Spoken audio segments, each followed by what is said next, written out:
Students, welcome to VPS biology. और कक्षा 10 के विज्ञान के अंतर्गत आज हम बात करेंगे अध्याय 10 की।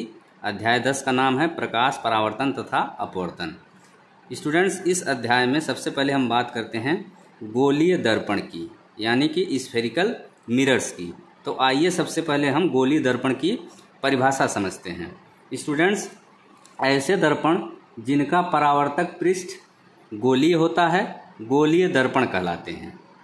नेक्स्ट पॉइंट की अगर हम बात करें तो गोलीय दर्पण का जो परावर्तक पृष्ठ होता है वो या तो अंदर की ओर होता है या फिर बाहर की ओर वक्रित होता है। गोलीय दर्पण का जो परावर्तक पृष्ठ होता है वो या तो अंदर की ओर वक्रित होता है या फिर बाहर की ओर वक्रित होता है। और इसके साथ ही गोलीय दर्पण जो होता है वो दो प्रकार का होता है। पहला है अवतल दर्पण और दूसरा है उत्तल दर्पण। तो सबसे पहले हम बात करते हैं अवतल दर्पण की। तो अवतल दर्पण यानी कि कॉनकेव मिरर क्या होता है? वह गोलीय दर्पण जिसका परावर्तक पृष्ठ अंदर की ओर अर्थात गोले के केंद्र की ओर वक्रित होता है अवतल दर्पण कहलाता है। ये हो गया अवतल दर्पण।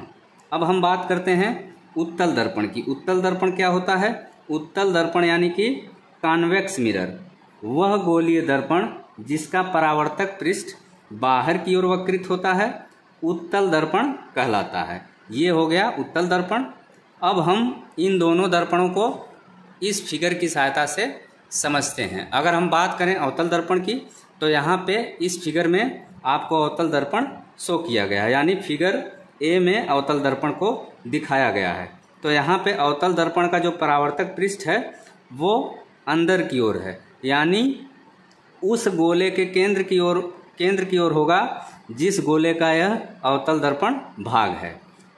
इसी तरह से अगर हम उत्तल दर्पण की बात करें, उत्तल दर्पण को फिगर बी में दिखाया गया है। तो इस उत्तल दर्पण का जो परावर्तक पृष्ठ है वो बाहर की ओर है, जबकि पॉलिश किया हुआ पृष्ठ क्या है, कहाँ है, अंदर की ओर है। तो ये हो गया उत्तल दर्पण और अवतल दर्पण। अब हम बात करते हैं गोलीय दर्पण से संबंधित कुछ महत्वपूर्ण टर्म्स की, जिसको कि हमें ज़रूरत पड़ने वाली है। तो सबसे पहले अगर हम बात करें गोलीय दर्पण की तो यहाँ पे इस गोलीय दर्पण को आपको दिखाया गया है। और ये जो गोलीय दर्पण है ये कौन सा दर्पण है? ये है अवतल दर्पण। अवतल दर्पण क्यों है? क्योंकि इसका जो परावर्तक पृष्ठ है वो गोले की केंद्र की ओर है। किस गोले के केंद्र की ओर है? जिसका कि यह अवतल दर्पण एक भाग है। अब हम इसी अवतल दर्पण को आधार मानकर इस अवतल दर्पण से संबंधित महत्वपूर्ण टर्म्स के बारे में जानेंगे। तो सबसे पहले अगर हम बात करें दर्पण के ध्रुव की यानी पोल की, तो गोलीय दर्पण का जो परावर्तक पृष्ठ होता है उसके केंद्र को हम क्या कहते हैं? दर्पण का ध्रुव कहते हैं। गोलीय दर्पण के परावर्तक पृष्ठ के केंद्र को हम दर्पण का ध्रुव कहते हैं और इसे अक्षर P से निरूपित करते हैं या अक्षर P से दिखाते हैं। तो यहाँ पे गोलीय दर्पण शो किया गया है। इसका जो परावर्तक पृष्ठ है यानी M से लेकर के N तक, तो इस परावर्तक पृष्ठ का केंद्र कौन सा हुआ? P हुआ। तो यहाँ पे P ही क्या है? P यहाँ पे गोलीय दर्पण का ध्रुव है। इसी तरह से अब हम बात करते हैं किसकी? वक्रता केंद्र की। अगर हम वक्रता केंद्र की बात करें तो वक्रता केंद्र क्या होता है गोलीय दर्पण का? खोखले कांच के गोले का केंद्र जो होता है वही क्या होता है? वक्रता केंद्र होता है। यानी गोलीय दर्पण का वक्रता केंद्र जो होता है वो उस खोखले कांच के गोले का केंद्र होता है जिसका कि यह गोलीय दर्पण एक हिस्सा होता है। और वक्रता केंद्र को हम किससे शो करते हैं?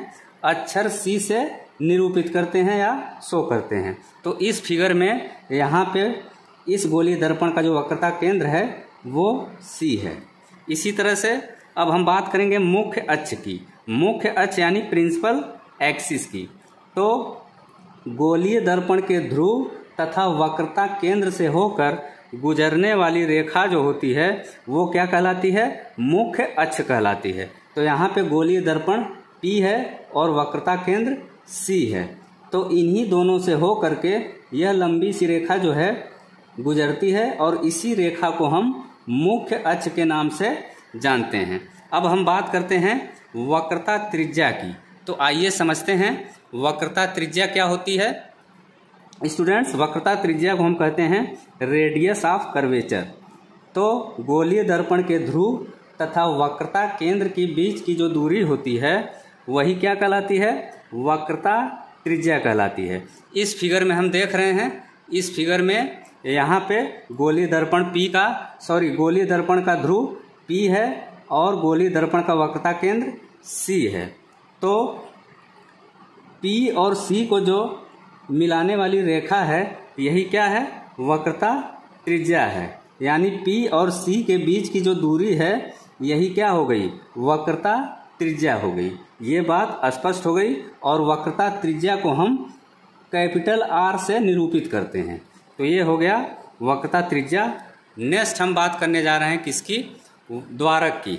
तो दर्पण का द्वारक क्या होता है, यानी गोलीय दर्पण का द्वारक क्या होता है, इसको हम समझते हैं। गोलीय दर्पण का द्वारक यानी अपर्चर।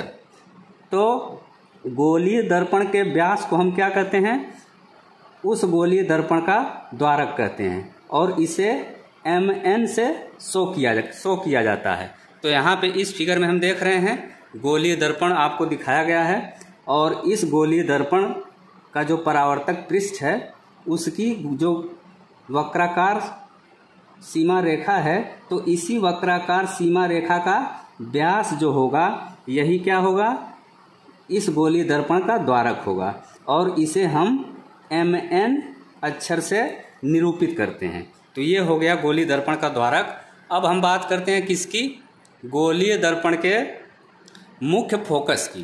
तो गोलीय दर्पण का मुख्य फोकस क्या होता है, गोलीय दर्पण का जो मुख्य फोकस होता है वो कहाँ होता है, मुख्य अक्ष पर वह बिंदु जहाँ मुख्य अक्ष के समांतर किरणें परावर्तित होने के बाद मिलती हैं या फिर उस बिंदु से आती हुई प्रतीत होती हैं, तो वह बिंदु क्या कहलाता है, गोलीय दर्पण का मुख्य फोकस कहलाता है।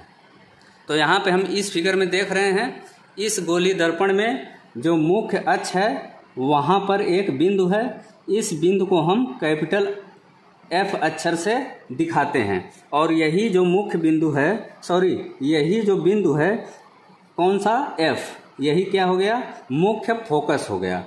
तो अब यहाँ पे अगर मुख्य अक्ष के समांतर किरणें चलेंगी तो मुख्य अक्ष के समांतर जो किरणें होती हैं वो परावर्तित होने के पश्चात जिस बिंदु से होकर गुजरती हैं तो वही बिंदु क्या कहलाता है, दर्पण का मुख्य फोकस कहलाता है। तो यहाँ पे मुख्य अक्ष के समांतर किरणें परावर्तित होने के पश्चात यानी दर्पण से टकराने के पश्चात टकरा कर जब ये वापस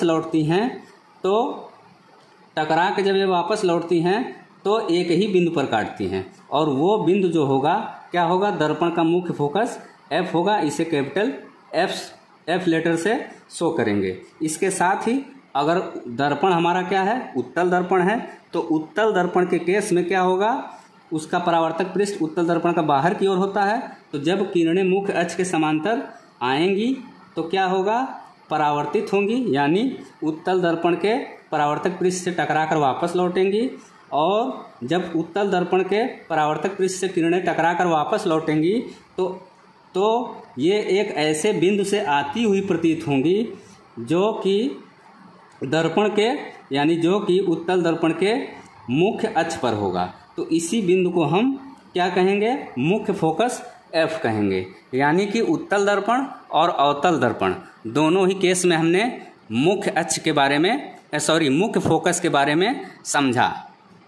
अब हम बात करते हैं किसकी, लास्ट में हम बात करते हैं फोकस दूरी की। लास्ट में हम किसकी बात करने जा रहे हैं, फोकस दूरी की। तो फोकस दूरी को हम अक्षर स्मॉल f से शो करते हैं। फोकस दूरी को हम अंग्रेजी में क्या कहते हैं, फोकल लेंथ कहते हैं। तो फोकस दूरी क्या होता है, गोलीय दर्पण के ध्रुव तथा मुख्य फोकस के बीच की दूरी जो होती है वो फोकस दूरी कहलाती है। इस फिगर में हम देख रहे हैं गोलीय दर्पण है, इसका ध्रुव कहाँ है, यहाँ पे है। गोलीय दर्पण का ध्रुव P हो गया और इसके साथ ही मुख्य फोकस यहाँ पे मुख्य अक्ष पर होता है। तो मुख्य फोकस यहाँ पे F हो गया है, मुख्य फोकस यहाँ पे F होगा। तो गोलीय दर्पण के ध्रुव P और मुख्य फोकस F के बीच की जो दूरी होती है वही क्या होती है, फोकस दूरी होती है। तो यहाँ पे फोकस दूरी को स्मॉल f के द्वारा दिखाया गया है। तो ये हो गया फोकस दूरी। लास्ट में हम सबसे महत्वपूर्ण पॉइंट की बात करेंगे। किसकी बात करेंगे? हम बात करेंगे गोलीय दर्पण के वक्रता, त्रिज्या और फोकस दूरी में संबंध की बात करेंगे। तो जो गोलीय दर्पण का फोकस दूरी होता है वो गोलीय दर्पण के वक्रता त्रिज्या का आधा होता है, यानी कि F बराबर R/2। तो फ्रेंड्स, ये था आज का वीडियो। अगर वीडियो आपको अच्छा लगे तो वीडियो को लाइक करें, शेयर करें, साथ ही चैनल सब्सक्राइब करना न भूलें।